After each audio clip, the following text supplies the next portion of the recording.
আসসালামু আলাইকুম। নামাজ সম্পর্কে আবু তহা আদনান কি বলেন, আমরা সেই ভিডিওটাই দেখব। চলুন দেখে আসা যাক কি বলেন।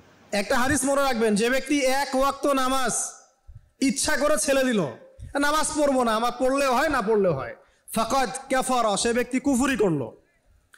অন্য হাদিসে আছে বাইনার রাজুলি ওয়া বাইনার শিরকি ওয়াল কুফর তারকুস সালাহ, মানে আল্লাহর বান্দা আর কুফর শিরকের মধ্যে পার্থক্য নামাজ। আর পাক্কা নামাজি কারা এটা জানার জন্য আমাদের দুইটা সময়ের দিকে খেয়াল রাখতে হবে। কয়টা সময় ভাই? এক ফজর, আরেকটা হচ্ছে এশা। এই দুই ওয়াক্তে দেখবেন মসজিদে কারা কারা আসে, তারাই হচ্ছে আল্লাহর জমিনের সবচেয়ে শ্রেষ্ঠ মানুষ। যারা ফজর আর এশার নামাজ জামাতে আদায় করে এরা নিঃসন্দেহে মুনাফিক না, আলহামদুলিল্লাহ।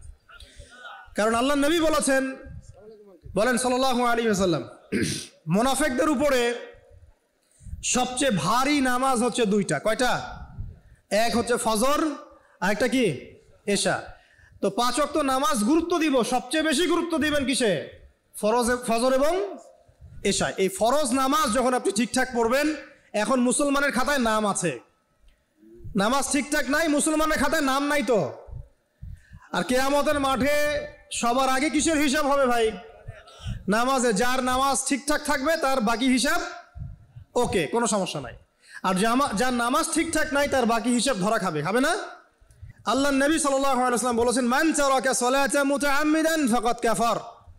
কেউ যদি ইচ্ছাকৃতভাবে নামাজটা ছেড়ে দেয় বা নামাজ অস্বীকার করে, সে ব্যক্তি কুফরি করলো। কি করলো? কুফরি করলে কেউ মুমিন থাকে? আচ্ছা, এখন দেখেন পরিস্থিতি, দেখেন মুসলিমদের মধ্য থেকে ব্যক্তি জীবন থেকে নামাজ কিন্তু চলে যাচ্ছে। বেশিরভাগ মানুষ নামাজ পড়ছে না। অতএব প্রথম মেহনত হওয়া কিসের উচিত? নামাজের। আজকে থেকে নামাজ ছাড়বো ইনশাআল্লাহ।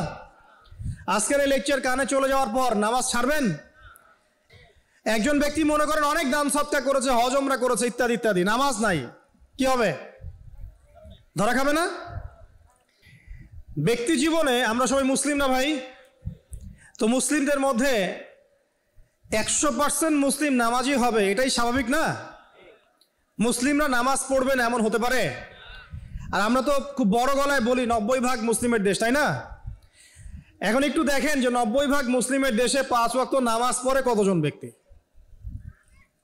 দেখবেন 90% লোকই 5 ওয়াক্ত নামাজ পড়ে না। বাকিরা পড়ে কখন? রমজান মাস আসে যখন।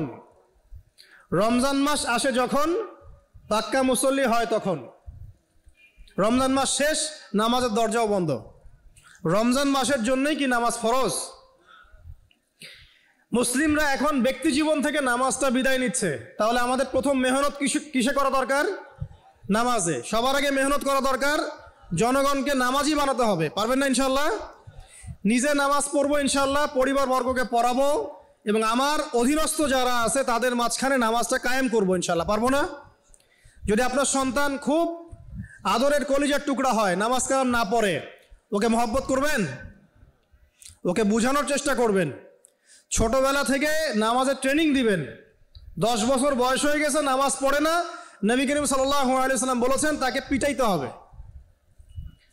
আল্লাহর নবী মুহাম্মদ সাল্লাল্লাহু আলাইহি ওয়াসাল্লাম কি দয়ালু মানুষ ছিলেন না কঠোর? বলেন। সেই দয়ালু মানুষটা তিনি বলছেন 7 বছর বয়সে সন্তানকে নামাজের আদেশ করবে, আর 10 বছর হয়ে গেছে নামাজ পড়ে না, ওকে পিটাবে। নবী করিম সাল্লাল্লাহু আলাইহি ওয়াসাল্লাম কি এখানে কঠোর হয়ে গেলেন? আল্লাহ পাক আমাদের সবাইকে, আমাকে, আপনাদের সবাইকে 5 ওয়াক্ত নামাজি হওয়ার তৌফিক দান করুন, আমিন। আমাদের মা বোন যারা আছে, আমাদের এখানে যুবক ভাই যারা আছে, আমরা সবার প্রতি নসিহত করব, আজকে থেকে নামাজ ছাড়বেন না। ঠিক আছে ইনশাআল্লাহ? আল্লাহ পাক তৌফিক এনায়েত করুন, আমিন।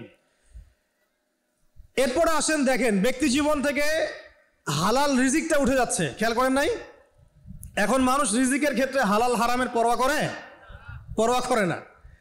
যেই দিক থেকে টাকা আসুক, হারাম হোক আর হালাল হোক, এখানে সুদ থাক আর ঘুষ থাক আর জেনা থাক আর আপনার দুর্নীতি থাক, কি থাক, মানুষ চিন্তা করে যে পেটটা বাঁচলেই বাপের নাম, তাই না? যেভাবে হোক রিজিক আসলেই হইল। মানুষের সম্পদ আত্মসাৎ করতে বুক কাঁপে না। খেয়াল করে দেখবেন, সুদ খাইতে বুক কাঁপে না, ঘুষ নিতে বুক কাঁপে না, অন্যের সম্পদ লুটে পুটে খাইতে ছিনতাই করতে, চুরি করতে বুক কাঁপে? কাঁপে না। তাহলে আমরা এখন হালাল হারামের কোনো মূলনীতি মেনে চলি? আল্লাহ পাক আমাদেরকে বোঝার তৌফিক দান করুন যে হারাম রিজিক যদি আপনার আমল নামায় থাকে, রিজিকটা আপনার পেটে যায়, সেই রিজিক দিয়ে ইবাদত কবুল হবে না। ভিডিওটি কেমন লাগলো অবশ্যই কমেন্টে জানাবেন, লাইক করবেন, আর এমন সকল ভিডিও পেতে অবশ্যই চ্যানেলটি সাবস্ক্রাইব করে সাথে থাকবেন।